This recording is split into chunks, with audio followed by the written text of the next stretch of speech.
څه ویل غواړئ؟ بسم الله الرحمن الرحیم. السلام علیکم. ورونو زما نوم خلیل دی، د کوټې اوسېدونکی ما او د الکتریشن دکان مې دی.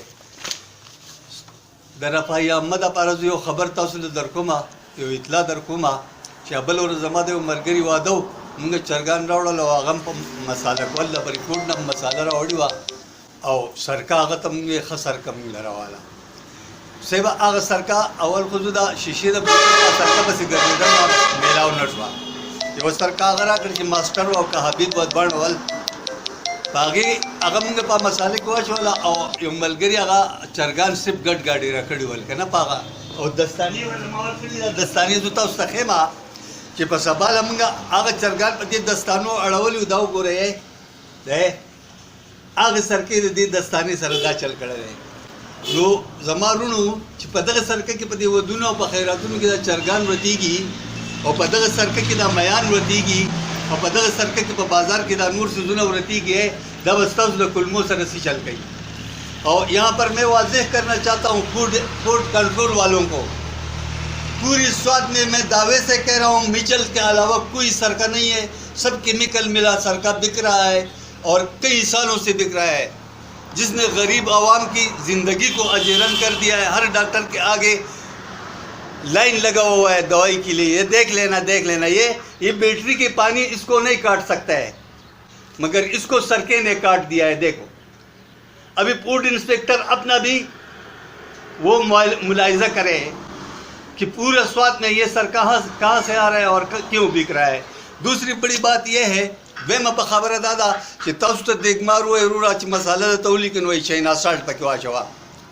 د ټولو عام خلکو د لپاره د اطلاع چې په چاینا سالټ باندې د نن یو کال مخکې ګورنمنت بین لګولې ده، پابندي پې لګولې ده، ولې چې دا د کولمو د بړې عام ته کینسر او د زخم سبب جوړېږي.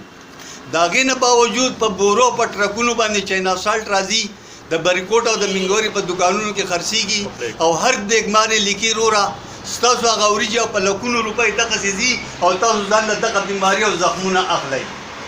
اوس خبره دا ده چې په دې چاینا سالټ باندې پابندي ده او ګورنمنټ پې لګولې ده، نو دا په بورو په ټرکونو د کوم ځای نه راځي او خرڅېږي او دا فوډ انسپکټر دغه ځای څه کوي چې ناست دی. دی دا دونه تنخواګانې او دا جیپونه او د پېټرول پیسې چې دی اخلي، نو دا اداره څه کار کوي؟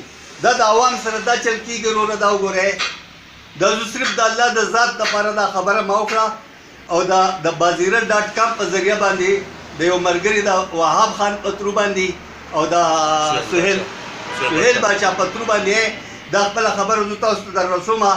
خدای خاطر وکړئ، ځان له خیراتونه کوئ، خلکو له بیمارۍ مه اخلئ او تاسو به په خلکو په ملګرو باندې دعوت وخوروئ چې دا ورسره مونږ ښه وکړو، د هغه د کلمو سره تاسو دا چل وکوئ. دا د سرکې حل دی. په دې زه خپله خبره ختمومه او دا دستانې زما سره پرتې دي. زما په دې کوټه کې دکان دی او د الکتریشن کار کومه، خلیل نوم مې دی. او را دي شي یو سړی دی په شرط سره دا سرکه راولي او دا دستانې دې پکې ولړي چې ده ته پته ولګي. دا ګورې مونږ انځلي دي په اوبو او بیا هم سوری دی. اوس په اخر حکومت ته څه ویل غواړئ؟ حکومت ته دا ویل غواړم چې اخر دا فوډ انسپکټر د خپله ډیوټي شروع کړي که نه وروره، متعلقه اداره د خپله ډیوټي شروع کړي. څونه ملاوټ دی په څیزونو کې، د خلکو کلمې کټ شوې، د خلکو په د کلمو ټیږې ولګېدو، د بړې انت بیماري چې دا په زور باندې ده او د هر ډاکټر مخې ته وروره په سینکړو خلک ولاړ دی، غریب مزدور خلک، دا خو تباه شو که نه. او قسم قسم بیمارۍ منځته رالې، د 3 روپو په چاکلیټ کې په کینډي کې وروره ملاوټ دی.